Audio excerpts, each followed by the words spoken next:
Bye. I'm down. I can't see. Music go. Welcome everyone to the social van. Feeling Kyle sick of the bullshit. So here they are, reppin' C+, ready to turn every podcast to dust. So sit down and shut the fuck up, cause when in doubt, fuck your couch. Welcome everybody to the social vent. Yeah! Hey everybody, it's KMB The Sexy Ninja, aka Pop. And I'm Flix. This is a special social event.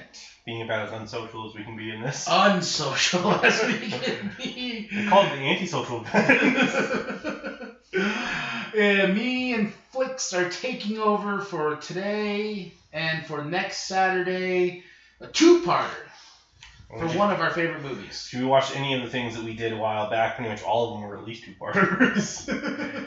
But, yeah. But this is a little different from our usual commentary because usually we talk about the movie first and this and that, which we will, jumping in. Well, I mean, I don't think we necessarily need to talk about this one as much because this is the ultimate of the Batman movies, I would say. Like, everybody knows The Dark Knight.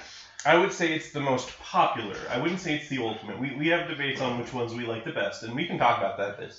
After rewatching this is clearly, like, the Batman movie that, I don't know, it's still near and dear to my heart because I watched it the other day, and I was just like, it's all those little things in this movie that just keeps getting me every single time. I will be honest that this is one of the movies that I could watch almost every single day and not, like, get tired of watching it. Yeah, and that's the beauty of it. Like, after I watched it again, I was like, oh, this is so good. I just told you the story about my daughter. complaining that you were crying about something. But Batman movie, she's just like, bitch. Yeah. Well, and to those who haven't guessed it by now or read the title of this thing, I assume, we are watching The Dark Knight. Yes, this is part one. We decided to do something a little different because Big Daddy has to work. He has obligations. Mm-hmm. He's got to get that money. We're not all Bruce Wayne here. Well, and if we were, none of us would be, right? It would just be like, what was that, like in Venezuela, where it's like they weigh the money instead of taking it by number just because of how little it's worth. Yeah. So it's one of those things too. It's like you imagine though, because what movie was on the other day? You ever seen In Time? The Justin Timberlake one where they're working for time? No, I've heard about it and I've seen stuff for it, but I never. I love the concept of that movie, but the movie itself is kind of like it's Timberlake. He's still trying to find himself as an actor. Did it have Mila Kunis in it? No. That was the one with Friends with Benefits or something like that. I thought that was Ashton Kutcher. Was that?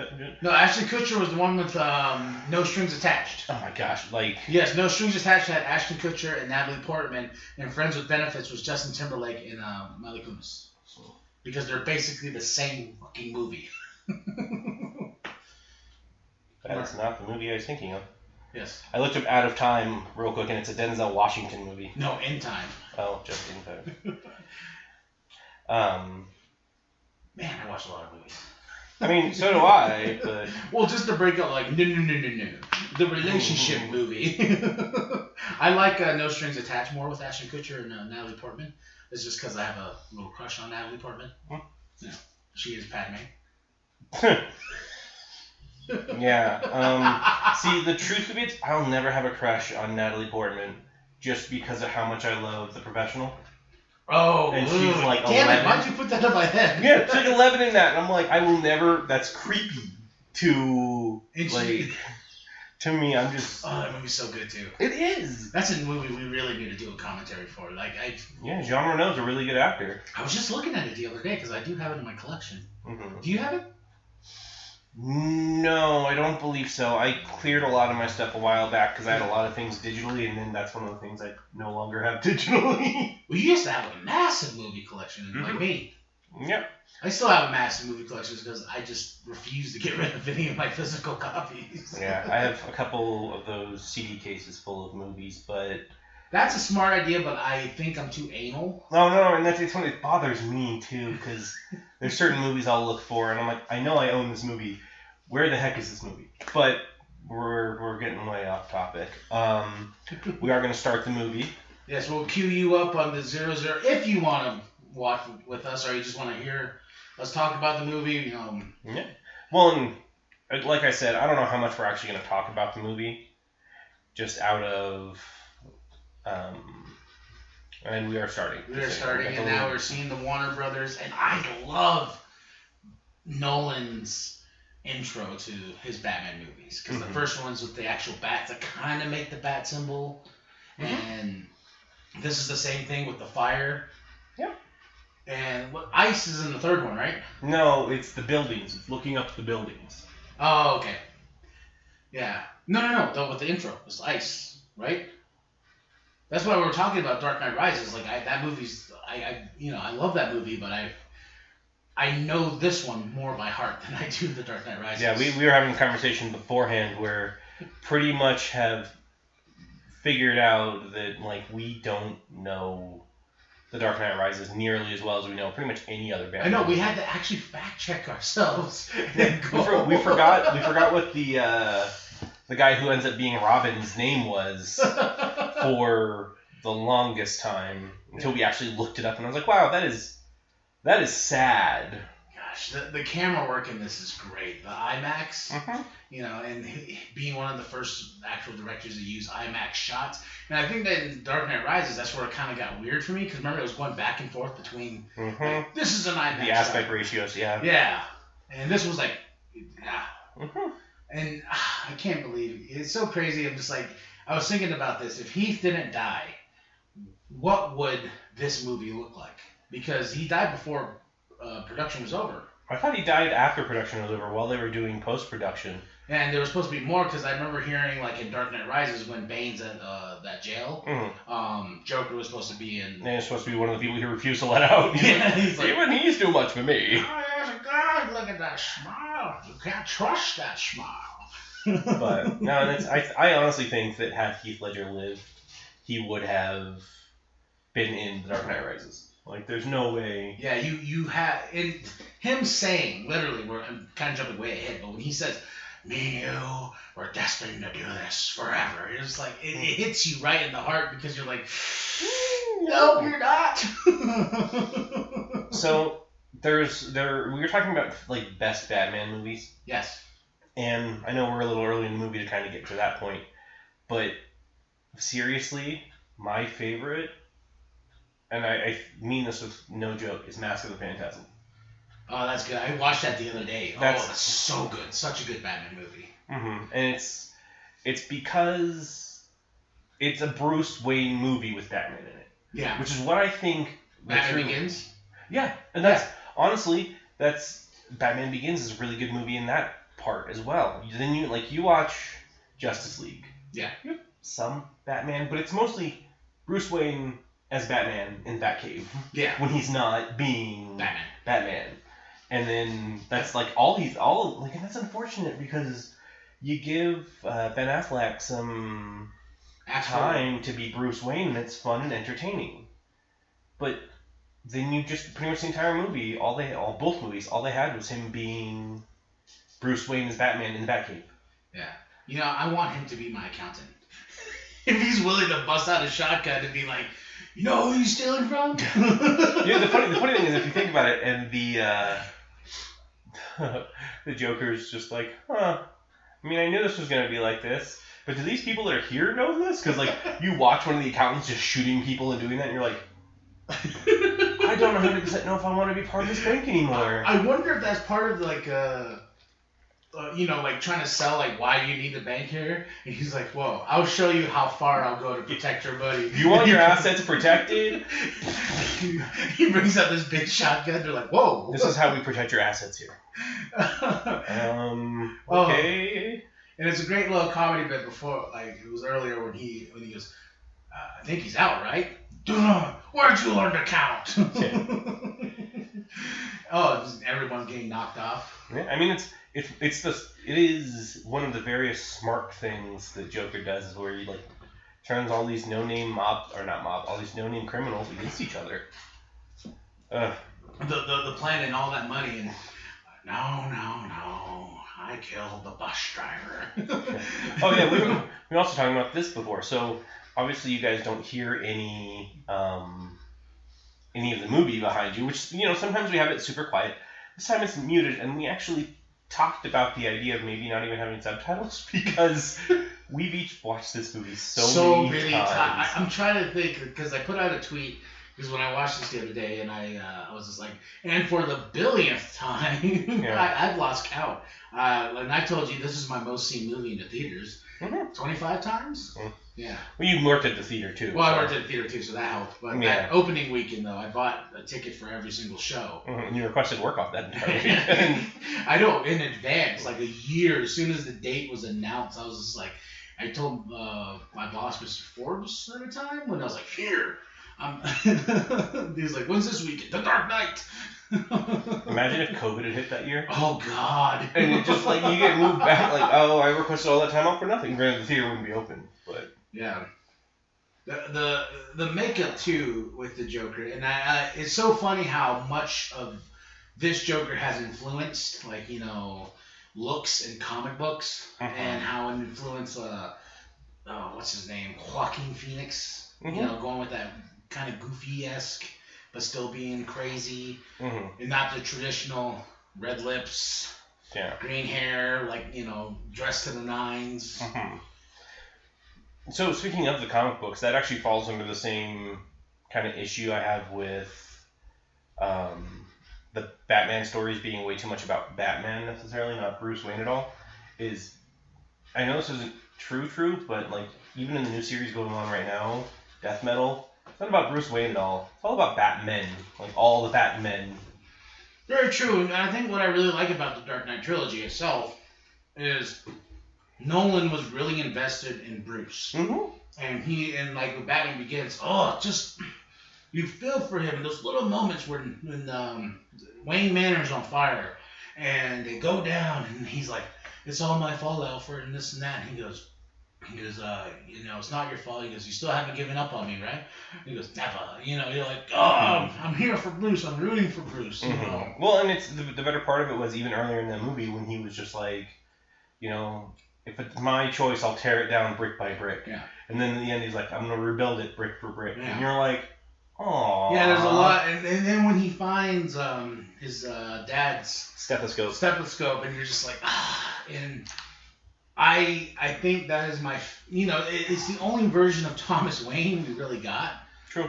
And with his mom, too. And once again, his mom really not getting any lines. It has always been weird. And that's one of the reasons that I really hope they do a Flashpoint at one point in time where Martha is the Joker. Oh, my goodness. That's so great. All this time we've just kind of been brushing Martha aside. Nobody really cares. And then just make her the villain. Oh my goodness! And what's his name? The guy playing Jonathan Crane. Ryan Murphy. Spectacular. Oh, I really don't like him in the next movie. Oh, when he's the judge? Yeah. I'm not talking about that. I'm talking about. Not even in this movie is he that good. He's only good in the first movie. Oh, but it's so funny. He's just such a little prick. He is. And that's. I told you my drugs would take you places. I never said they were going to be places you wanted to go. And these guys, I love this crew here because I love the leader. He goes, "We have dogs." Yeah. So if they, granted, I wouldn't care about human life necessarily in those cases, but I would not shoot the dogs. Do you cringe when you hear a dog hurt? I do more now, especially in this one when Batman just chucks the dog and you hear the dog go, I'm like, no! No, there are certain situations in movies where I see animals get hurt, specifically dogs more or less, and I'm like, that's sad. I Am Legend. Oh, yeah. That part where he's holding the dog and you're like, no! But for the most part, it depends on the temperament of the dog. And I don't think I really felt for the dog until he went to the movie store. Yeah. You're just like, damn it, he needs to talk more than ever right now because he's talking to a mannequin. Yeah. Oh. Bye. Oh my I also goodness. like how this inspires him to get a new suit. Oh yeah. Boom. But like, you're like, look, you've been Batman for a while now, to the point where. Well, it's been a year. Known. Yeah. From what I was re-looking at the timelines, because we were trying to figure out how many years it was until The Dark Knight Rises. That's 8 years, and this one says about a year and a half, yearish, until from the Batman Begins when he took over. Mm-hmm. Because he literally gets the card at the end of Batman Begins. He goes, "I'll look into it. Yeah. You'll never have to say thank you." Yeah. But it's just, to me, he's had the suit for how long, and he's never thought about making it more flexible. Until this fight. What the heck? Oh, it paused. That's interesting. Oh, there we go. There it goes. That was really weird. That was a dramatic pause. That was the superhero landing and waiting for the smoke to clear. What makes you different? I'm the very huggy And oh my goodness, I gotta talk about the voice. Okay, so after rewatching Batman Begins, I'm like, that's a perfect voice. Mm-hmm. The way Bruce has it, kind of like, it's that real kind of like this level, and this one's like, I'm like, how did you go? Well, how did Nolan not be like, hey man, like, so Chris, yes, you remember the Chris? first movie? The problem that we have is that you also can't do more than like one scene at a time because your throat's killed after that. Radiated bills. But right here's fine. He's doing the voice from Batman Begins, and then it just. It's whenever there's a dramatic scene, actually, because when he was doing the "I'm not wearing hockey pads" thing, I'm not wearing hockey pads. Yeah, and it always goes to like his speech at the end. When Harvey's dead, he's like.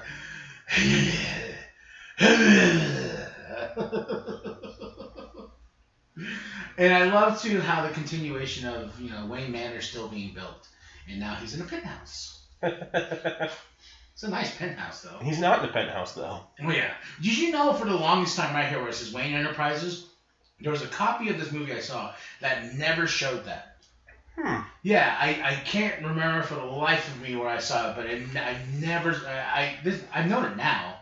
But this was like when this movie first came out. Then I got different variations of Blu-ray and DVD and whatnot. Mm-hmm. And then it showed Wayne Enterprise, and I remember my mind was blown. I was like, that makes sense. If you know also something about Christopher Nolan's Batman's movie. And this is a little off subject, but Christopher Nolan's Batman movies that I enjoy more than the Tim Burton, Schumacher, or Snyder ones is that Commissioner Gordon and Alfred play much bigger roles in his life, which the original animated series from the 90s. No, because people like that played more of a part in his life. He's not the one-man army that they constantly make him to be now or in those old movies. Well, that's why for me, like after rewatching, these movies again and again and again, right now the Joker War is going on right now, and Alfred is dead, and that impact I just see Michael Caine in my head because Michael Caine is Alfred. No offense to Jeremy Irons, no offense to the Homeboy in the Tim Burton movies. Michael Caine just owns this role so much so that I'm just like, yeah, you're Alfred. Because when Jeremy Irons came on as Alfred, it's like, that sounds awesome. And then now Andy Serkis is going to be Alfred. Mm-hmm. And I just see Gollum. Yeah. Or Snoke. Snoke. Yeah. It's just, the thing is with Michael Caine versus Jeremy Irons, Michael Caine plays a better British-esque butler type Alfred to me, where if you were going to go from the comic books of Alfred being a badass ass kicker, I trust Jeremy Irons doing that more. Yeah, but we didn't get enough of him. That's what I'm saying though. That's the difference though too. And I just think of the wasted opportunities of getting a Jeremy Irons and getting Ben Affleck to be these two iconic roles, and then really just not going nowhere with him. And now we got a whole new Batman movie with Pat Patterson, And what we're talking about earlier is You mean Robert Pattinson? Robert Pattinson. Pattinson's a wrestling person, isn't he? Pat Patterson. Twilight Boy. Yeah.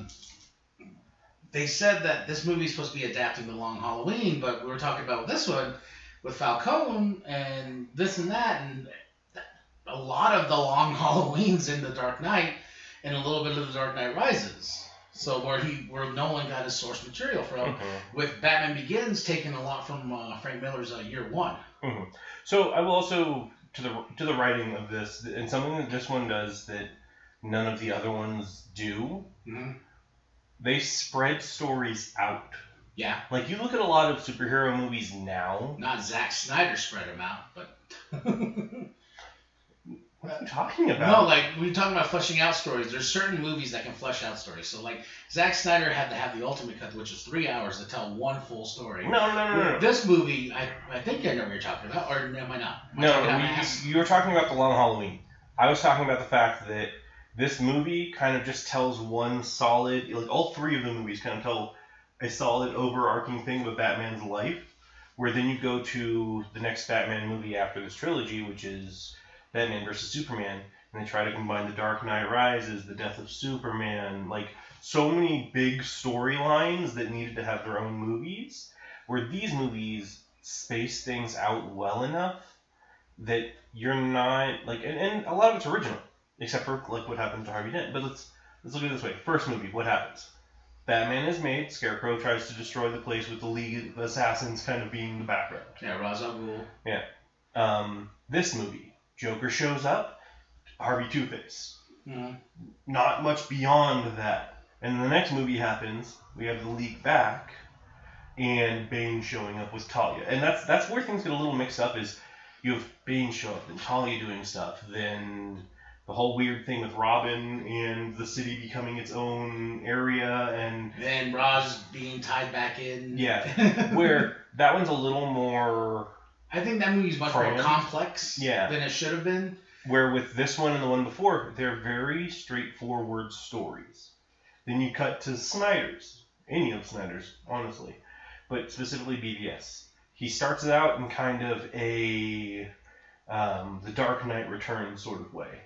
Where Batman is, he's been Batman for a long time. He hasn't really hung up his cowl, but now he's back kind of with a vengeance. And then you have Superman. Well, I never got that vibe he left, because he's been terrible. But he's older. It's one of those... Gordon himself says he's been doing it for 20 years? I think 25. Yeah, but it's... he's been doing this for so long, you really think he's going to go crazy on us or whatever. But it's still the time period fits more with The Dark Knight, and that The Dark Knight Returns, and he isn't very kind anymore. Not that he was kind to begin with, but he was a lot more merciful.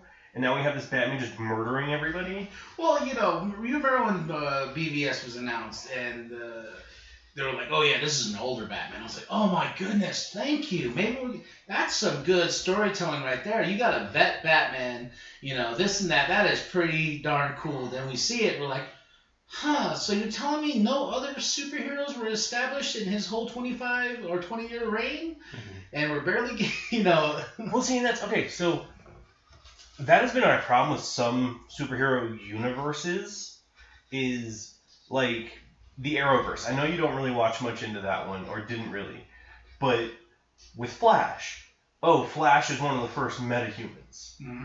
Then they have to travel to parallel Earths to meet established heroes, because in their universe, who's Batman? Well, that too is the WB. No. But that's the same thing here. But this prick. I don't know. I don't like him, but I think it's the funniest thing. He gets comeuppance more or less. Yeah, but then then he's like his little plan. I'm a blackmail billionaire that dresses up at night and beats up criminals with a bloody pole. And your plan is to blackmail this man? Oh, look. I remember I pop star because I love Morgan Freeman. And the cast alone in these movies, Well, let's be completely fair. Maggie Gyllenhaal isn't exactly what we would call top shelf. as far as actresses. I like her better than Katie Holmes. It still is not saying much. It's not saying much, because I still think Rachel's a bitch. But Aaron Eckhart he was a name at this point in time, but he was a B actor, top. Mm-hmm. And then he did this movie, and his career kind of exploded after that bit too. But we talked about this beforehand, but this cast isn't exactly what you would call all-star out of maybe Christian Bale and Morgan Freeman. Well, this thing today, like Christian Bale's really not as big as he used to be. Well, this is the peak of Christian Bale time. Yeah, like if you really think about it, like what was the last thing he was in? Like that Ford and Ferrari with Matt Damon. Like that was his last big role. Like I remember, like this was like Terminator and Batman, and like he was getting all these roles. And I think I talked to you about the reason I don't like his Bruce Wayne in this. Why? Because it's too much like Patrick yeah. Bateman from American Psycho.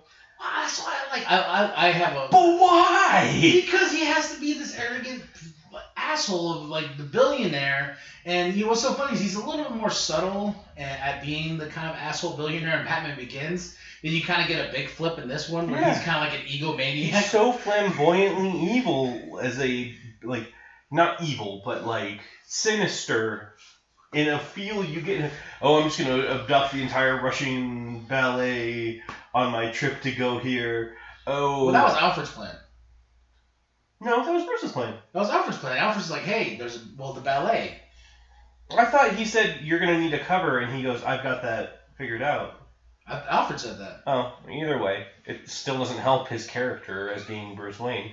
Or in this one, when he's just like, is Wayne Manor in the city limits? Oh, I think you should know your jurisdiction before you're like, oh my gosh. That's why I love it. And my favorite was this. One, what did he say? One fundraiser with my friends, you'll never need another cent. Yeah. You sold me, Dent. Imagine if we lived in a world where people didn't need to be evil for money's sake. Well, I love in Batman Begins is when he goes in the pool. Well, it wasn't a pool. Okay. I'm buying this hotel. He gives a blank check to the friggin' maitre d'. I'm buying this hotel, and I'm going to change the pool rules. Now, that's money. Yeah. I don't know. It's... Well, I was like watching Batman 66, and everybody knows that Adam West. But in that movie, during that show, he's a millionaire. Mm-hmm. He's the millionaire Bruce Wayne, because that was a lot of money back then. Then they upped him to billionaire. I wonder if like another 40, 50 years, and be like, he's a trillionaire. So funny thing about that, you haven't played the Arkham games, have you? I have played Arkham City. Arkham City, they make a line about that. Yes. Where Vicky Vale he's like reporting, where, one of the opponents to it is millionaire Bruce Wayne, and he goes, billionaire Vicky. It's not the 90s anymore. And you're like, oh. Well, it's kind of, one Batman movie that we always skip over, the Lego Batman movie. I would consider that top tier. When you have a romantic comedy, the romantic comedy is a relationship between Bruce Wayne and the Joker. Because, let's be honest, if we're talking about our top 5 Jokers, Zach Galifianakis does not come into that. Oh, no, That's what I'm saying, though. No. I'm talking about more or less, like, I got to see Batman warm up Lobster and go watch romantic love movies. In the microwave, for some reason, he's warming up Lobster. Yeah. And then, what is he watching? Jerry Maguire? Yeah, Jerry Maguire. And, like, the little mushy parts, he's like, ah! Oh, yes. I remember the premiere, and I remember everybody, bam! Everyone was like, ah! Because you were with me, right? Mm-hmm. And remember how that theater just exploded with like, holy shit! Well, and so we've gotten way off topic about the movie necessarily, but this is one of the best character introductions in movies. Yes, we saw the Joker earlier, but we weren't really introduced to him. Mm-hmm. This movie, with this part of the movie is when he comes in and you see him as a character finally. Mm-hmm. And just this intro is amazing. And that's, so... I like when he goes, his suit, you should know, you paid for it. And so the unfortunate thing about Heath Ledger is that he never really, in my opinion, became an A actor. Yeah. Like, he had some decent movies, but he was never big. I think this was supposed to, And it like, would have. you know, this was, remember, because when he got cast, everyone's like, the Brokeback Mountain guy? The 10 things, you know, I hate 10 about Things I you Hate About guy? You. What? A Knight's Tale. A Knight's Tale, that guy's going to be the Joker? And it's just like, it goes like the Ben Affleck, even though Ben Affleck's not dead. But I think the better way to have put that, not Ben Affleck, because Ben Affleck was already an established actor at that point in time that was really big. But he was hated. Well, no, but better thing, Michael Keaton.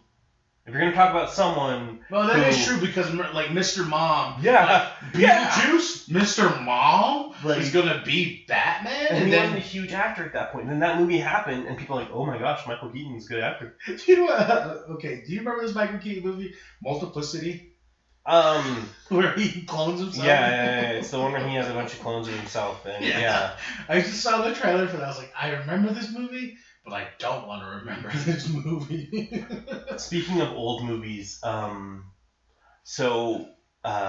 recently I was looking for an old movie that I watched one time in school. Oh, real quick before you say that, like, I always forget his name, but him. Spawn, yeah. Yeah. He was on a podcast earlier this year, and he talked about Heath, and they asked him, like, hey, so do you want to go and explain, like, did Heath really go crazy during the role, and, you know, all the rumors and whatnot that we heard? And he goes, no. He goes, Heath had so much fun. He goes, this scene here, he talked about it. He goes, yeah. He goes, every time they cut, he goes, Heath would say something, like, hilarious, and, like, he goes, Heath had so much fun, and every time he took a picture, Nolan got mad at him. he's like, hey, you know, we can't let anybody see you. We're trying to keep this secret, but he goes, Heath was just such a big heart on the set, which made me, like, really, really sad, because I'm just like, damn, after watching this again, I'm like, more dramatic. More dramatic pausing. I think there might be something wrong with the disc. The disc. Yeah, I've owned this disc since the trilogy came. Like, I bought this like opening day. The trilogy the DVDs came out, the box set, and I have to have watched this thing. The movie itself has to have played over 100 times at least. Yeah, well, I haven't watched it every single time, but I have it on my brother's Voodoo now, so it's just like, oh, click. Resume, rewatch. What you were saying, the story you were going into. I'm sorry. Call me a dick. You can be like, you cut me off. I was trying to. Jeez. Yeah, does it pertain to Batman? It should. It should. Not that it has to in this conversation. We are. No. Okay, well, you'll come back. Maybe I'll remember it in like when we're finally watching The Dark Knight Rises. You're gonna remember like right at the end that I'm gonna cut you off and be like, "Hey, ladies and gentlemen, we'll catch you next time." Or it'll be on the next part. Yeah. Hey, remember that part a week ago? Did you hold on to that one bit? Yeah. Was that why you came back? Because you wanted to hear what Flix was gonna say? We were talking about Heath Ledger and something, but no, he. It's he. Oh, I don't remember. Maybe we were talking about Duplicity. Oh, you watched an old movie. Yeah. That's what it was. You watched an old movie a long time ago. You watched it. It was cool. Oh yeah, so it doesn't have to do with Batman. But it is kind of so funny. I watched a movie in high school or middle school, something like that, and I went back to look for it because it's a Shakespeare movie called Much Ado About Nothing. Oh yeah. From 1993. Yeah.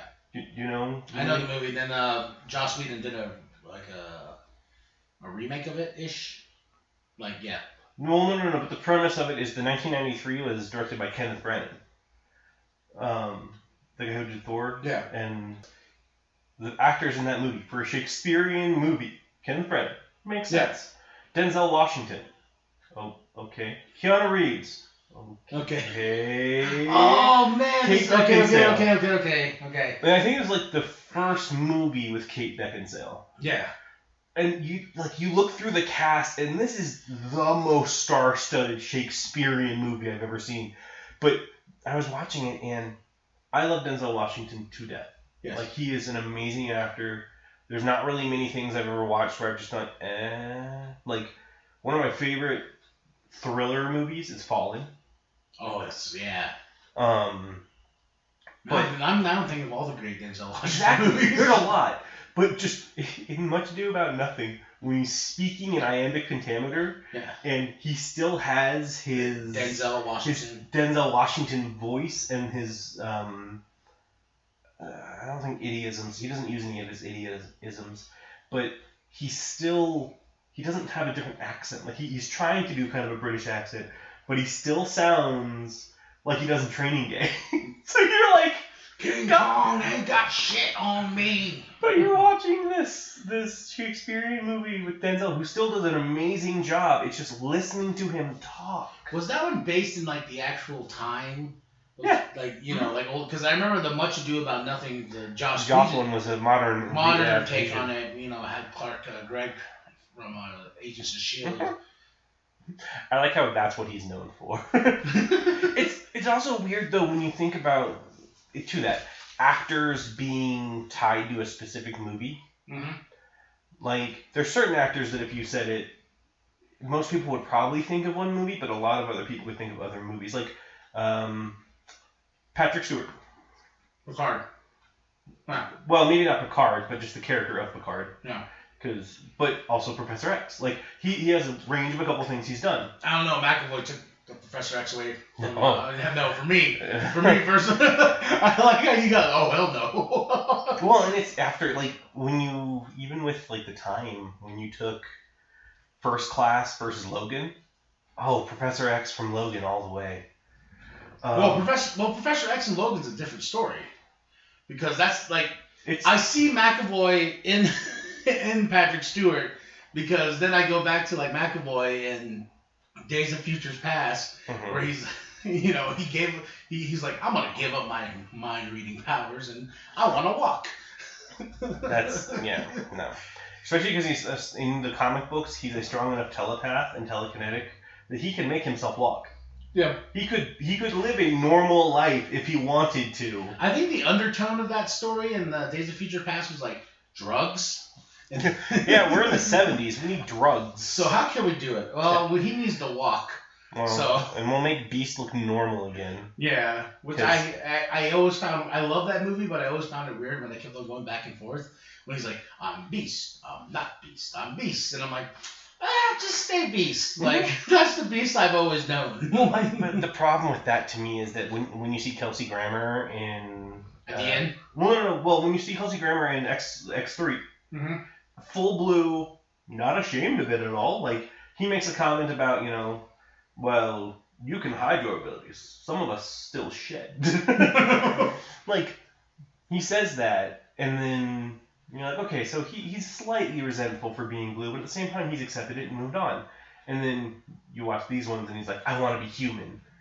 Well, especially in First Class. Yeah, when he accidentally turns himself blue. Yeah. But no, I did like Kelsey Grammer coming back for. Mm-hmm. I was like, well, everybody can. Yeah, that was it was just a nice send off, for them. No, I think that's how it should be done. Then we got Apocalypse. Then we got Dark Phoenix. Gosh. For real? It's so bothersome to me that as amazing of a story as the Dark Phoenix saga is, they can't adapt that for crap. You remember when we saw? Well, did we see Apocalypse together? No, it was just when you were in the Navy. Mm-hmm. Yeah, I remember at the end of Apocalypse, I was like, I think I even messaged you. I was like, they're trying the Dark Phoenix again. And we're like, do they not learn? Have they not learned? Which the point is, if you can do it right the second time, that's one thing. Gosh, I hope third time's the charm when they finally try it again. But no, it's that phone is so dated. Okay, no. It's a Nokia though, so it will never be destroyed. I like the pimp status of Lucius Fox, especially when he's like, "Here's your phone." He goes, "I got my phone right here, idiot." I like the guy who looks back at him and is like, "Okay." Yeah, he's like, "Oh, this shot right here, oh, so good, so good." Yeah. But I wonder if that's actually... The cat can't be Christian. Probably not. Unless he's Tom Cruise, then he'll definitely be like, I'll stand on that ledge. Shit. Or you don't realize that behind him he's literally like bolted to the side of the building.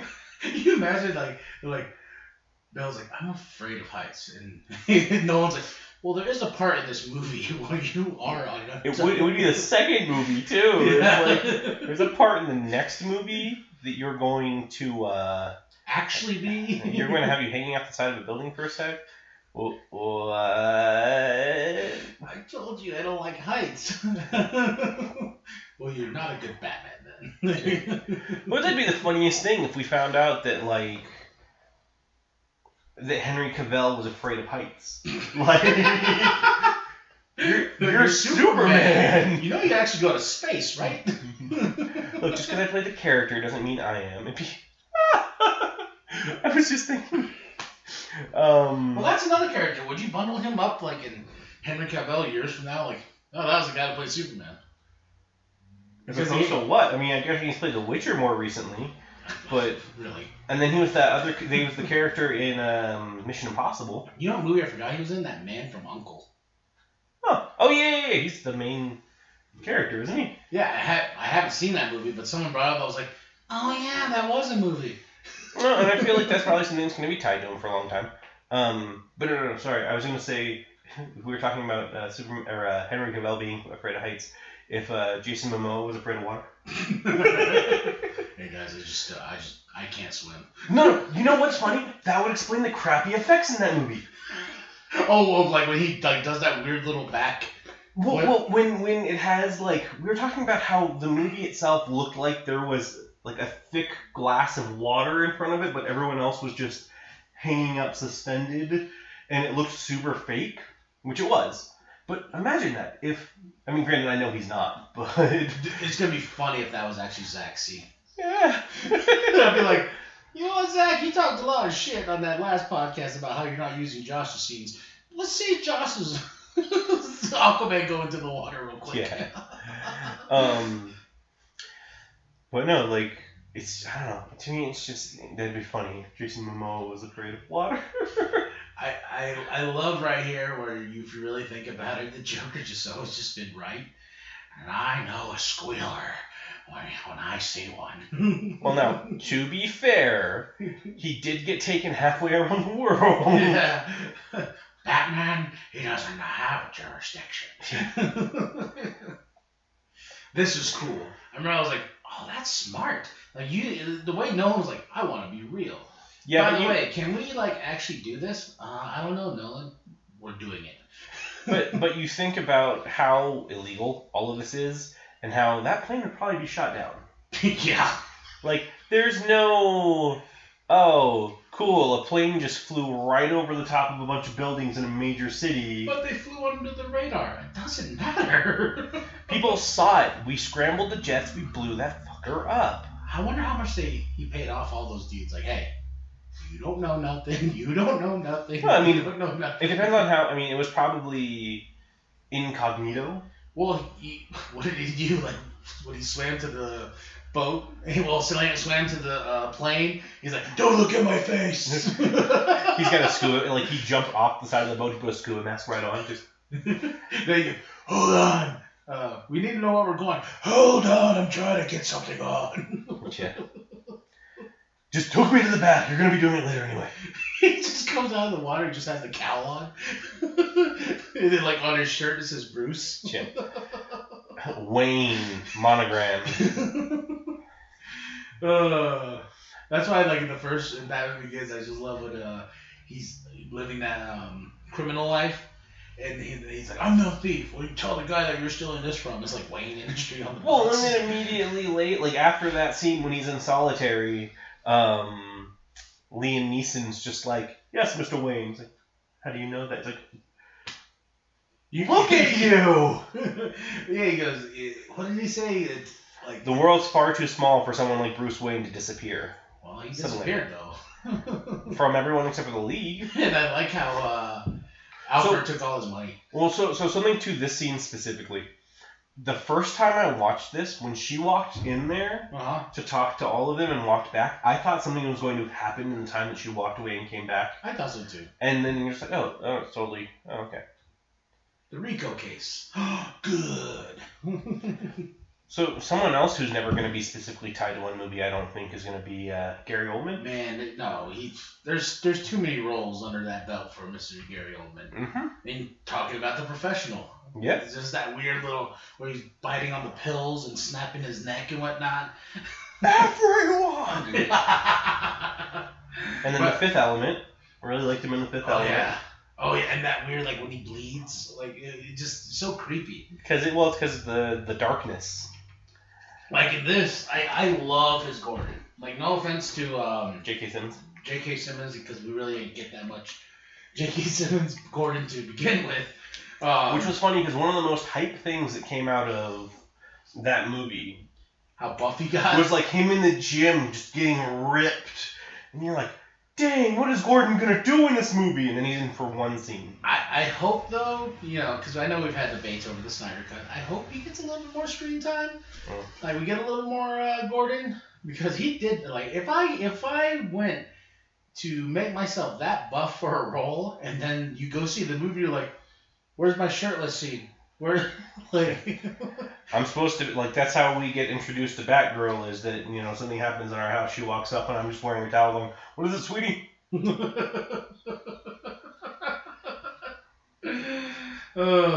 I just imagine, because we watched Harley Quinn, but I just imagine Batgirl just showing up and Gordon having to rush, he's only wearing a towel, like, hey Batgirl. Ew.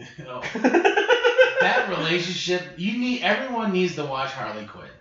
And it was very sad because HBO Max announced they're like this, it's now officially on HBO Max, the Harley Quinn show. I'm like, yep, the DC Universe app is coming to an end here soon. Because I remember I got so mad because I messaged you, I was like, Stargirl's only going to be on the CW. They're not bringing it back to the DC app. No! You know what's really surprising to me in this movie? Sorry, a bit of a spoiler for The Dark Knight Rises, but it's that the mayor lives. Yeah. He almost gets shot, don't get me wrong, but... Good scare part coming up, though. Yeah. Oh, yeah, the first time this happened, but it's the sudden shriek in the violin. Yeah. Hans Zimmer's score, it plays so well. This score, it will be memorable for the time, especially when you get the back... Dun, dun, dun, dun, dun, dun, Okay, but also in Justice League with the little bit of the Batman, when they're in that scene. But it's so faded out. It is, but it's just it took me the second time around to be like, hold on, yep, there it is. And whoa, I'm sorry. I think it would have been. I thought you I was like, end it there. No, I think it would have been it's one of those. Nostalgia. How far does that take you in a movie for certain things? Because we talked about how it was annoying to certain things where the end of The Dark Knight Rises, you should use your real name, Robin. And you're like, oh my gosh, no. And then you cut to Solo, where, who are your people? I don't have the people. Solo.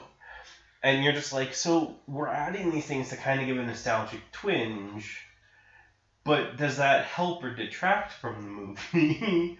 So you have certain musical scores, like the Superman score has been in every Superman movie at one point or another, at least a little bit in the crescendo part. But then you have the little Batman from the animated series, where I'd be like, if you put that in this movie a little bit, that's fine. But do you remember the first Transformers movie? Stan Bush was like, do you want a modern remake of Touch for that movie? And Michael Bay. Michael Bay. Michael Bay was just like, no. And you're like, whoa, this movie is living off of nostalgia. why not let that happen? Because that could be awesome. I remember the first time with the first Transformers movie, I was like, oh, Optimus looks so good. Then like, here's Megatron. I'm like, ooh, that does not look like Megatron. Yeah. No, that movie in and of itself has some really weird stuff. Like, I remember in the old animated series, yes, there were humans there, typically, but they were kind of just there. Yeah, they'd have a human companion every once in a while, but his stories were always the most boring, and they decided in this movie, no, Sam Witwicky's going to be the hero of this story. He's the main character. We're going to have everything around him. And you're like, Shia LaBeouf, the Holes guy? Do you think Bruce gets any action? Because he always shows up with women, but you know how busy he is being Batman. I think he does. Is that why he just beats up bloody criminals? Because he's like... Because you saw that in Batman vs. Superman. Like, oh, he actually does... Fuck. Mm-hmm. Well, but there's one of the movies, I can't remember which it is, but someone calls him out on it where they wake up every morning and he's not there. Like you know, we do this, I wake up the next morning and you're not there. And... Was it Batman with Vicky Vale? It was either Batman with Vicky Vale or... I know it wasn't Batman Returns. Batman and Robin. Because remember, there's that lady he's dating for a while... And then he gets Ivy in his head. It's like, you called me Ivy. No, why'd you call me Ivy? Or was it in Batman Forever with Nicole Kidman? No, I don't think their relationship hit that point of... I thought they did, though. No. Yeah, they did. They fucked. No, they almost did. No, they did. No, they were having a party at Wayne Manor, and that's when the Riddler and Two-Face show up. Oh, am I just thinking of her in the sheets? The silk sheets? Maybe. Yeah. Because Batman shows up at her place... And she's like, well, now that you're here, I wanted you to be someone else. Because she finally falls for Bruce Wayne. Yeah. Then, like, Batman shows up. Yeah, Batman, that's what I'm saying. Yeah, that's what I'm saying. Like, now, like, the whole scene's playing in my head because I just remember those silk sheets on Nicole Kidman. Yeah, no, I don't... Because then Bruce Wayne and Chase are having dinner, and then he kind of has, like, the flower drops, he has his flashback. Yeah. And then the Riddler and Two-Face show up, and they're running away from him, and he gets shot in the head. Yeah. And lives.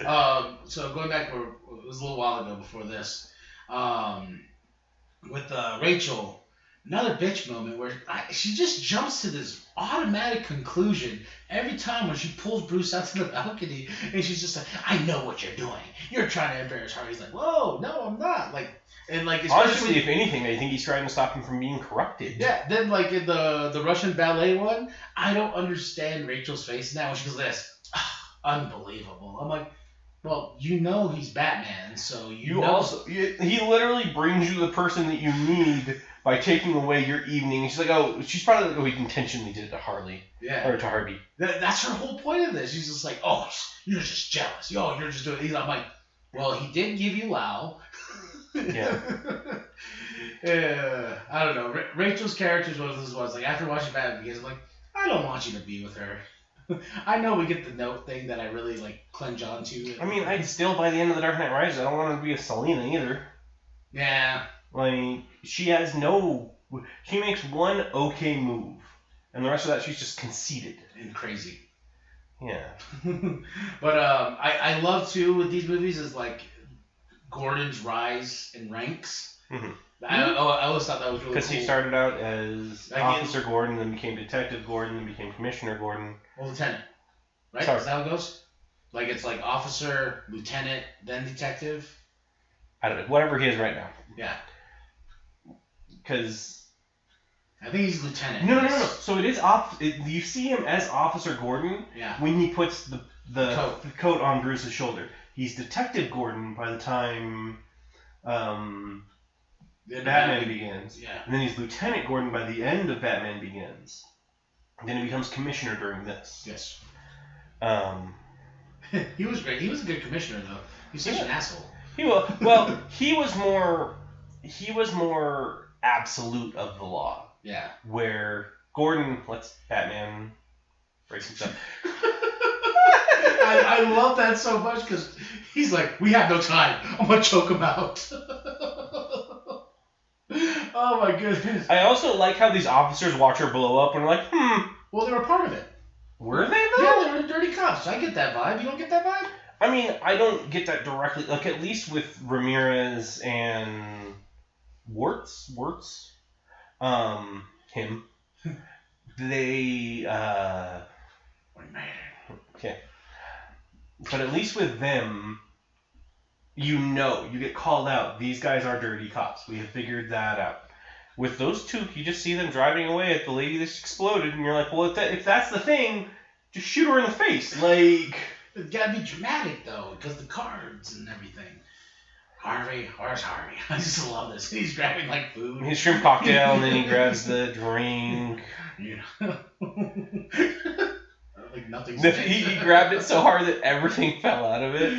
You know, but going when Bruce puts Harvey in that closet, he puts that pipe there. I'm like, you don't think no one's gonna see that pipe and be like, maybe he's in there? I just think it's weirder what is about to happen, what Bruce is about to walk in on. Oh yeah. He's like, Hey. I wasn't about to do something weird in your penthouse. They're like, oh, he's got a safer. But these guys, you know what's so funny about this was kind of like, Batman shows up right after this. And no one's like, well, we did see Bruce go off into like this room, like in the wall. Yeah. It's, I don't know. And this is probably one of the other great Joker scenes in this where, yeah. You look a lot like my father. I hate my father. And It'd be funny if the bug just took him and shot I really like you get different variations of his scar story. Yeah. Because first time I saw this, you know, when he tells Gamble, when he tells Gamble like, oh, you know how I got these scars? Not particularly. And this one was like, oh, you know, yeah, I don't know. I miss you, Heath. I think you would have been able to do a lot of great things after this. Although, I will also say, part of me thinks, like, and I know this is a really weird way to view this, but part of me thinks that Heath Ledger's passing is why Christopher Nolan's Batman isn't part of the DCEU. Because if you did that, you'd have to recast someone as Joker, people would be expecting Heath, and you'd put this giant expectation up. Now, granted, anything was better after Jared Leto's. Well, you know, with Joaquin Phoenix, when he won Best Actor, and I like what he said. He goes, I wouldn't be here if I wasn't on my best friend's shoulders right now, who made this role iconic beyond iconic, you know, and it was one of those things. Cesar Romero? Cesar Romero, no. To be fair, though. His mustache. I know. To be fair, though, outside of Jared Leto, there really hasn't been a bad Joker for the movie that he's a part of. Now, we talked about Zach Galifianakis, but for the movie he was a part of, he was a good Joker. So if you had to, because there's rumors now saying with Matt Reeves' new Batman, they're going to definitely do more than one, because, you know, you slap Batman on it, it's going to make money. Yeah. And Matt Reeves is such a world builder on his own, because if you look at the Planet of the Apes movies, who do you... Wait, what? No, I don't like them. Oh my goodness. Which is funny, though, that has Andy Serkis in it, too. I just thought about that. Yeah. Though that's why Matt Reeves brought him along. What was I saying now? World building. Oh, world building. Who do you think do you even want to see Joker at this point? Do you want to build up the Joker? Because I want to give Joker a rest. Let's get into more of his rogues gallery. You know, I'd like a freeze. A freeze would be cool. Like, we haven't had a freeze since Arnold. Yeah, Arnold. Well, we've never had another freeze outside of Arnold. Yeah, we have. And 66. All right. Yeah. But not in this century. Oh, real fun fact. I found out something about Burgess Meredith. He was playing Penguin. So he stopped smoking during that period. And you know how he always had a cigarette and whatnot. So he would do this and like to clear his throat to not have the smoke be in his lungs. So that's how he created the iconic Just a fun fact. It's interesting. And it's just one of those, a new freeze, and no offense to Arnold, he fit very well with Schumacher's kind of design. but Sing. not. Sing. Let's see. I don't know why. Well, no, Deathstroke. Like, I wanted Deathstroke versus Batman so bad. So here's the thing: is with Birds of Prey, with the Flash animated series, they took Black Mass, they took not animated series, the Flash TV series, and with Arrow, the Arrowverse. Is what I meant. Sorry, they took Deathstroke, and then at the end of Snyder's, they tried to put in another Deathstroke, and I'm like, I like the character of Slade Wilson, but I think all the interpretations that we're getting people trying to do of it are too campy for a good Batman movie. The best one is Teen Titans Go to the Movies. Slade. They should have him. They should put that. They should put that Slade versus the Lego Batman. Yeah. Still one of the greatest stories. The Bandit. You didn't get my joke, did you? No, sorry. With this on, I'm like, oh, I'm just hearing Alfred in my head. Yeah. What's funny because if you watch like memes, that was one of the biggest ones for a long time. Some people just want to watch the world burn. Yeah. It's just a well written little It dialogue. is. It's the truth though too. Yeah. Is that is the complete concept of an internet troll. Some people just want chaos for the sake of chaos. But no. Who voices Slade in Teen Titans Go to the Movies? I don't know. Will Arnett. Oh yeah. Who voices Batman in the Batman? Will Arnett. So Slade. It's Slade. Yes, it is. Why does it sound like we're talking to each other? My favorite is when he goes, when they're like, that's such a cool name, Slade. Well, because they had a conversation earlier about being able to say the name and being a cool one. Oh, that's a good movie too. That's the one you rip the shreds. Yeah. I like this little cat and mouse game where he's like, yeah, we got a Patrick Harvey here, yeah. and we got this guy Dent. Yeah. But no, if we're talking about villains for Batman though, like think about the ones that haven't been done to death out of his good rogues gallery, because Batman has so many. Condiment Man. I want to see a Condiment Man movie. You mean Condiment King? Condiment King, yeah. I want to see that. And ketchup and mustard. Yeah. The puns. I'll relish the situation. Yeah, and I found that too, when you're talking about Mr. Freeze. He was created in the 66 Batman. And then they took that character and brought him into the comic books. Mm-hmm. Well, it's like Harley with the animated series. Yeah. It was like Batgirl. Batgirl, they basically went to DC, and I'm like, hey, we need a woman superhero like Batman, basically a bat. Well, Batgirl, and she's daughter to Commissioner Gordon, and then that's how Batgirl became a thing. Came from the 66 show and then went into the actual comic books. Mm-hmm. So the 66 show has a lot of credit under its belt for some of these characters, like Riddler. Not even a Z character.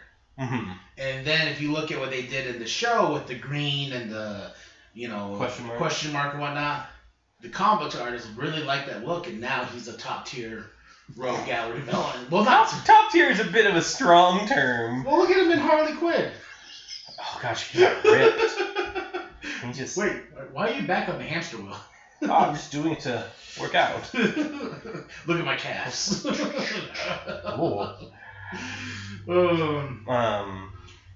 But I mean, Riddler would be an interesting one to see in live action again. Although people were saying something about Jonah Hill being the Riddler, and I'm like,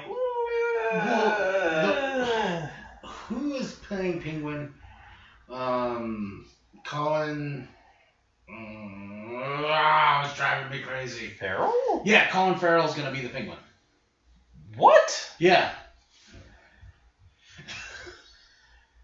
Bullseye from Daredevil. Yes, Colin Farrell is gonna be Batman. You mean Penguin? Penguin. Sorry, I'm trying to pull up the cast right now. Colin Farrell would have been a better Deathstroke. Yeah, it's very I don't know. Are you excited about this Robert Pattinson Batman? I'm willing to give it a try. I think people, like, we were talking about people that, like, bad casting and stuff like that. And I think people need to give it a chance. Well, that's the way I always look at these movies, because, you know, you look at all these casts and everybody's like, ah! Then they see the movie and they're like, you know what? That was mine. Like now everyone's like, oh, Ben Affleck's the greatest Batman. Like I said that in the beginning when he got cast, and everybody's crapped on it. Not everybody. Well, not everybody, but because I talked about it too, where I'm like, he's already played Batman. He was Daredevil. Paul Dano is gonna play Riddler. Huh. And Zoe Kravitz is gonna play Catwoman. Jeffrey Wright's playing the Commissioner Gordon. Colin Farrell's Penguin. Andy Serkis is Alfred. This is a weird one though. John Turturro as Carmen Falcone. Like I don't know. It just seems weird to me. I have a feeling there's going to be a little campiness to it because it's John Turturro. Yeah. But Peter Sarsgaard's in here. Okay. Jill Coulson. Oh. Yeah. So. I don't know. I will not. That Paul Dano though as Riddler. I want to see that. I like that kid. I will not. Like, it's one of those, we've had this discussion. I'm not going to get excited anymore. That's my problem. You know that's my problem. I know that's your problem. That's why I stopped doing it. You have these expectations for these movies. And you're like, oh, it's going to be so great. And you're like, Well, like the other night I was watching, very off topic, Monday Night Raw. Mm-hmm. I was actually excited for Monday Night Raw because I've heard a lot of good rumors. And then I watched Monday Night Raw. I was so disappointed. I was like, I'm not watching WWE for the rest of this week. Yeah. That's why there hasn't been a New World podcast because of that Monday show. I was like, but it's expectation. Expectation ruins things for a lot of people. And I remember, like, you always tell me, Kyle, calm down. Like, let's think about this. Well, truthfully, it's because you seem to overinflate things in your mind and either refuse to accept reality and think it's the most amazing thing ever for a long time, then you finally start going, okay, it wasn't great. Well, no. I'm actually more thinking Birds of Prey. I love Birds. That's what I'm saying, though, is Birds of Prey was not a very critically acclaimed movie. It's a lot of people don't like it that much. And it's, personally, I don't like Margot Robbie's that's a sin. Harley Quinn anymore. That should be one of the 10 Commandments right there. That's a sin. Margot Robbie is Harley Quinn. Period. Either way, it's one of those, I respect when an actor gets within the role and delves deep into the role. But like Jared Leto's Joker, giving away creepy gifts. Yeah. But when people think that's the end-all be-all for a character, that starts... I mean, because Heath Ledger, an amazing Joker. Yes. Maybe one of the best. But he's not the end-all be-all for it because we have had other ones. People love Joaquin Phoenix's Joker. I don't particularly care for it. Well, if this is just a personal, thing, I think Heath is top-notch up there. I like the Joker movie. I like Joaquin Phoenix's Joker, but compared to a villain really driving a story, especially this story of how he's got his hands in so many cookie jars just to keep, then you playing a little bit of Harvey's downfall, starting with this here, and I remember... It wasn't starting with this. It started with all the people being killed, the judge being killed and all that. The commissioner, I remember I was like, what? In the theater when I was like, Gordon's dead! Mm-hmm. Well, let's be honest. This was honestly... Well, I've said honest way too many times. This was a lot more the Killing Joke. Yeah. But instead of Gordon, it was Harvey. Yeah. So, I think it was pretty well done because you need to.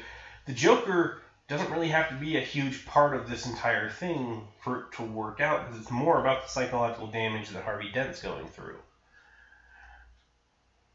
But, I don't know.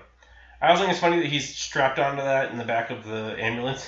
Harvey drives, he pops out of the ambulance. I know, he just leaves the door open. I heard, it was you! I also like how she's just now finding out about this when the shooting was hours ago. Yeah, it's nighttime now. It's nighttime when earlier it was I'm surprised day. you didn't see it on the news. Yeah.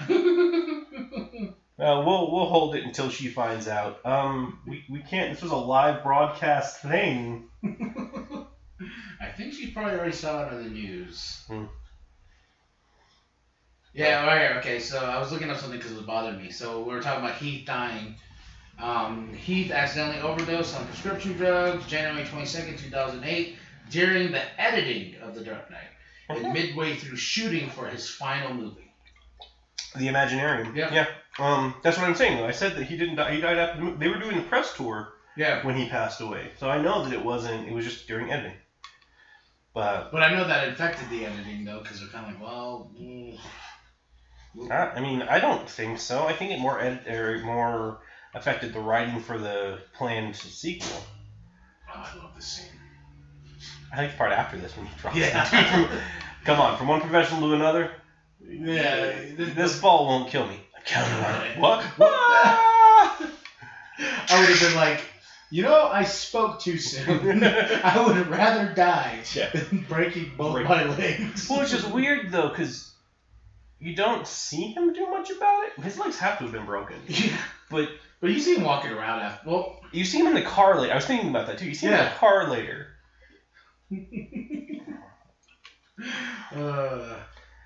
But, I don't know. It's... back to Ledger, though. He's by far in my top 5. He's probably my top 3 for Jokers. Well, who's your top Joker? We're just talking about Jokers overall. Jokers overall. I think my number 1 has to be Mark Hamill. Just because the depth and complexity he was allowed to give a character over time, and him in the Arkham games is amazing. So creepy and good at the same time. Well, that's the thing, is freaking the Arrowverse has him playing the Trickster, and it's pretty much just the Joker. Well, anytime anytime Mark Hamill's in a role that's not Luke, I'm always like, that's Joker. Yeah.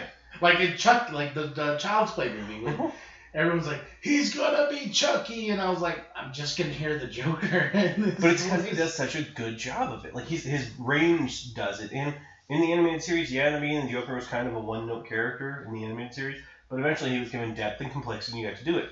Where, unfortunately, Heath Ledger was only able to be in one movie as the Joker, and he did good. Well, it's just like what I told you when I rewatched The Return of Joker and Batman Beyond.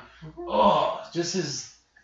So, you brought up the censored versus the uncensored edits of it. Yeah. And for some reason, my brain was like, there was a censored version of that? Yeah. So I went online and I found that there's like the comparison cuts between the two, like there's a censored and the uncensored. Yeah. For some reason the censored, like every time someone goes to get punched, it cuts to the bat signal, or the Batman Beyond signal on the screen to show them not, like, to cut out them getting punched. So I was watching the unedited and the edited, and the completely different scene of the Joker dying. With the chemicals and falling, and then him like pulling a lever and electrocuting himself. Off screen, you hear Barbara's running, and you just hear the scream. Yeah. And I'm just like, man, I never remember seeing that. I only remember the one where Drake shot him. Now I'm kind of disappointed because, as soon as I text you and you text me back automatically right away, I was like, that's my boy. He knows which one I'm talking about. It's because I think I'd heard about the other scene before, but I just never watched it. Because I've only ever watched the uncensored version, and then I watched the stuff for the censor, and I was just like, oh, yeah, this is crap. Yeah, like the uncensored version is so good and dark, and using Tim Drake, and it's so funny. It's like I'm reading the Batman Continued of the animated series, and they're just introducing Jason Todd, and I was like, oh yeah, they did skip over Jason in the animated series. They went right to Tim Drake. And now they introduced Azrael, and they introduced Deathstroke, and seeing them in that classic Batman animated series cartoons is so much fun. Well, but that's what I'm saying, though, is the animated series had a lot more time to flesh out a lot of characters, which is why that is probably my favorite Joker. It's not necessarily out of... He had great puns, too. He did. Mark Hamill's puns. But it's not necessarily just because he was a good Joker. It's because of the longevity and the connection you get to have with him. But my second one... See, my second one's a hard one. Because... Are you going Jack? It's between those two, honestly. Like, and it varies because 89 is very special to us. it is. And you just... You are my number one guy. I think the key difference, which the only real reason I would probably pick Jack as number 2 as opposed to Heath, is he's technically the Joker, but no more than Joaquin Phoenix is. Where, yes, he has the scars and he has the makeup, but he has the makeup. It's not him being chemically altered. It's not something that attributed to psychosis. Mm-hmm. He's just someone crazy. And where Jack, yes, he was not the most sturdy individual. They talk about how Jack Napier had anger issues, but he was a brilliant chemist, and yada, yada, yada. And then the chemicals, and what happens to his face, and what happens to him, breaks him. Where in this one... You get crazy off the bat. Yeah, he's just there. There's no build-up to the character. Which, if you include the killing joke, which I know part of the first half of it really kind of sucks, but if you include the animated killing joke to the Mark Hamill, we both did it, Mark Hamill Joker-ness, you also have a background story for the Joker as to why he went crazy with the red hood and everything like that. So you have like this solid stream for Mark Hamill voicing the Joker of this journey that this character has taken. Where with Heath Ledger, you only get like, I'd say the middle, I know he dies, but like for the Jokers, it's only the middle part. Where the part that makes him very good in this is his portrayal of a previously established comic book character. I think that's why I liked it so much more, just because I'm like, yeah, we can do an outline and we can build them up. And that's why, like, when they did Joker with Joaquin Phoenix, you know, I love that movie, but it's just like, do you really need to establish the Joker in some sort of way? Because he's always been, like, crazy and a psychopath. And that's part of what makes Heath Ledger's great is, yes, you don't get the beginning, but you don't necessarily need it. But that's still what gives Jack Nicholson mine. Like, my number 2, as opposed to number 3, is at least in the original one, yes, it was pseudo in a realistic world, but it was also fantastical in its own, like chemical things doing stuff, a long 6-foot gun that can shoot. You wouldn't hit a guy with glasses, would you? Oh! Yeah, and where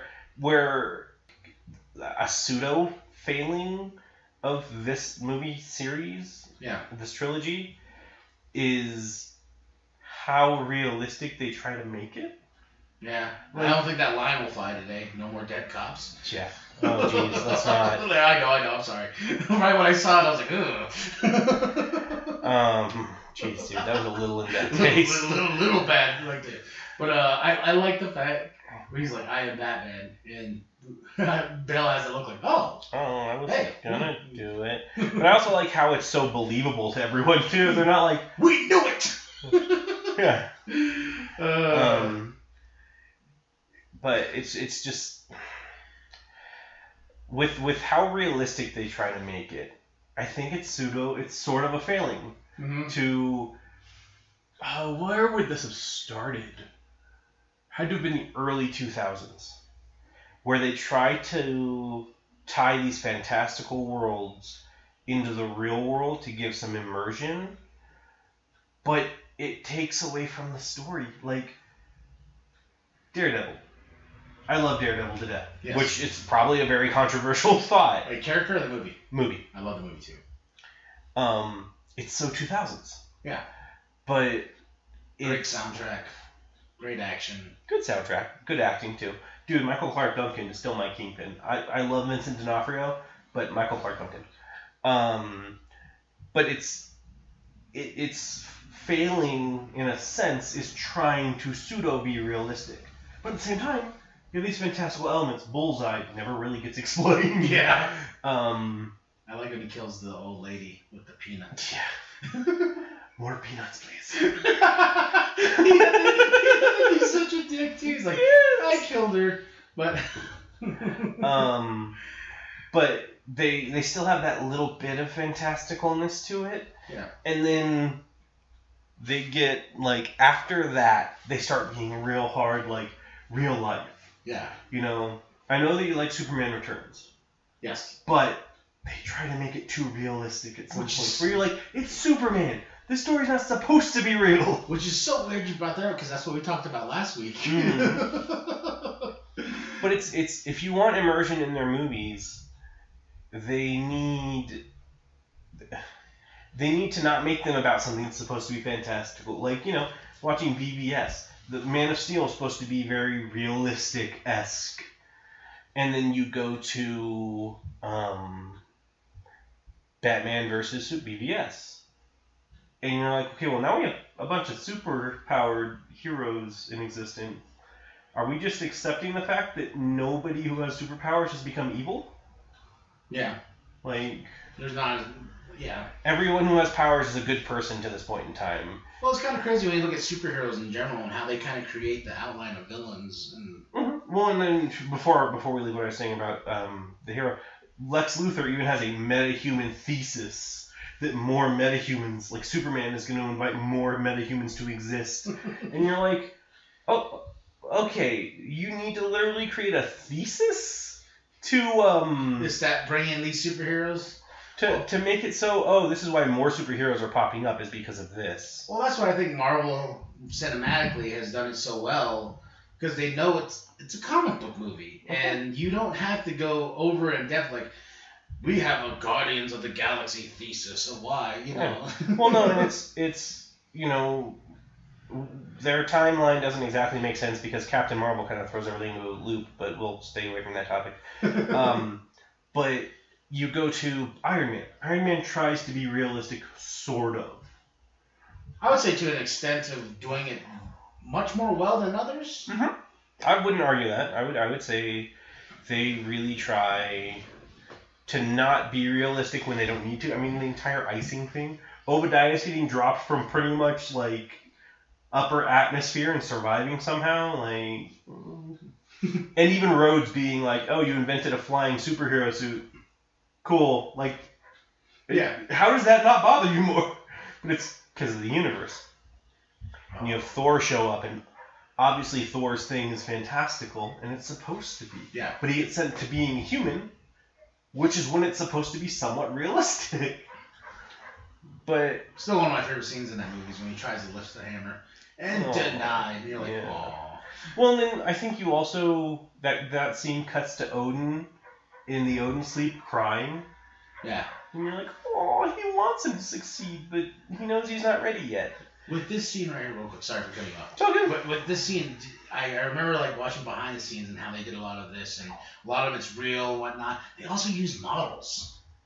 I just love the fact that Nolan's just like, well, how can we get this the realest shot ever? Well, we can't do this because of this. Well, make a model. Because like in the scene where when Roz goes down with the train, that whole scene's a model scene. Yeah, I could actually tell that one. Yeah, but okay, how about this favorite Batmobile? Because I think the Tumbler's my top favorite. Is this because of nostalgia too, like the side? Well, no, it's just it's weirdly more difficult to do that because the Tumbler is fine, but if I was to be driving one of them, like personally, if I had a Bat vehicle to drive, the BVS one. Oh, that is a good one. Because it honestly, this might sound weird, but it reminds me of the vehicles from the live-action Speed Racer. The way that the vehicle's wheels turn on their own. I rewatched that the other day. Fantastic movie. Dude, I think that one is Speed Racer is so underappreciated for the kind of, because that was one of the movies that when it was in theaters I was working there and I watched it 3 separate times and I was just like, God, this is such a good movie, and the ending still gives me chills. Like that part where his car breaks down, he's just sitting there and it's just like listen, and he's listening to the car and then and he just whips everybody after that and you're like, that's crazy. I think that is the best adaptation of an anime, if I could say. Especially the way it kind of plays like an anime. Just because I thought that. Cause come on, we got like Dragon Ball Evolution, like in that same time period. No, and that's a harsh one, but yes, I'm more saying. I was more arguing the fact of. I'd rather ride this though. That pod. Yeah. That was probably one of my favorite parts of Teen Titans Go to the Movies, when they keep blowing up the bat whatevers. Like first it's the Batmobile, they blow it up. He's riding the Bat Pod, they blow up the Bat Pod. He's riding the Bat. The Bat Scooter. They blow that up. He's on top of Alfred as Alfred's running at the vehicle. And Starfire is like, he has the tenacity. I remember I was and like, perseverance. when the first time I saw this with the Bat Pod, I was like, that is so damn brilliant. Because of the fact of like in the first movie, like it's kind of weird when he's like, he goes in like that weird little part of it, then comes back out, and then when you see this, you're like, oh, it makes so much sense now. Mm-hmm. But to that though, like and so this part, he could have killed a bunch of people here. Yeah. He starts blowing up these cars, and there's kids in like the car in front of them. What if he needed to blow up one more car? And all the headlights he takes out. All the headlights, the side mirrors. Yeah. Ding, ding, ding. I'm like, well, that's more money. That's more money. You imagine coming out after a long, hard day. You're like. This is why Wayne Tech doesn't get involved with insurance. Yeah. Because they know Batman's around, and they're like, nah. I don't know. Is it still called the Batmobile in Justice League? Yeah. Because I don't ever hear it. Because I don't think they say it. Yeah. But you kind of know what it is at this point. The Batmobile, the Batplane. Yeah. I think I like the Batplane version in BVS. I like that little weird like kind of almost looks like a bat. If we're talking Batplanes, I still think Key in '89, right? No, Kilmer. Oh, he had a great Batplane. Oh my, okay, never mind. Yeah. I thought by land or by sea. Why not both? I'm like, well, you realize, Dick, that you're going to be taking the boat, right? Because I'm not going to trust you to fly a ship. Gosh, still gives me goosebumps. Woo.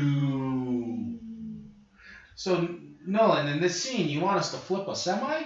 Yes. Well, a real semi? We can CG. We can CG that shit. No.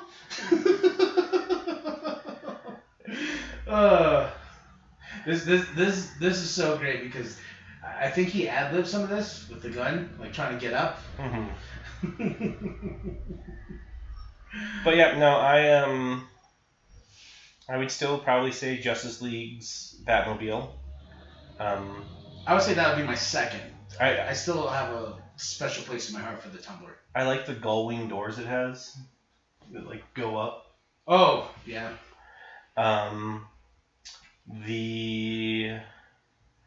This would probably be second for me, if I am expected to drive it. You'd want the Ben Affleck Well, I'd want Ben Affleck first and the Tumbler the second, because then you look at the rest of them. How hard would it be to turn in those stupid things? Especially in the '89. Well, and in the '90s ones. They're long. They're like, you have to make sure you take that corner just right, just so you can actually make it. And Gordon's alive. Yeah. I remember the theater like exploding, like yes. And I remember at this point in the movie, you remember Mr. Bryson? Mm-hmm. Yeah. And he was all like this. We were like, I remember like yeah, And I just remember overhearing him like this. We still have like an hour, like almost an hour left of this movie. Mm-hmm. Ramirez, bitch. It also it's warts actually in this one. Yeah, warts, but still. It's a little bothersome to me though that Joker planned to be flipped and caught at this point. The Joker's plan is so recklessly convoluted What happens if in that car accident he Died? just died? Yeah. I didn't see that coming. I forgot to wear my seatbelt. Unless he like purposely, the other person didn't have their seatbelt. But I'm just like, it's... Now he's commissioner. Yes, he is. Well, we are actually... We found a stopping point, so you can join us next time. God, look at that purple suit. I like how he had a potato peeler. Yeah. Well, I would definitely say Jokers in all of the Batman-based things are some of the best dressed people.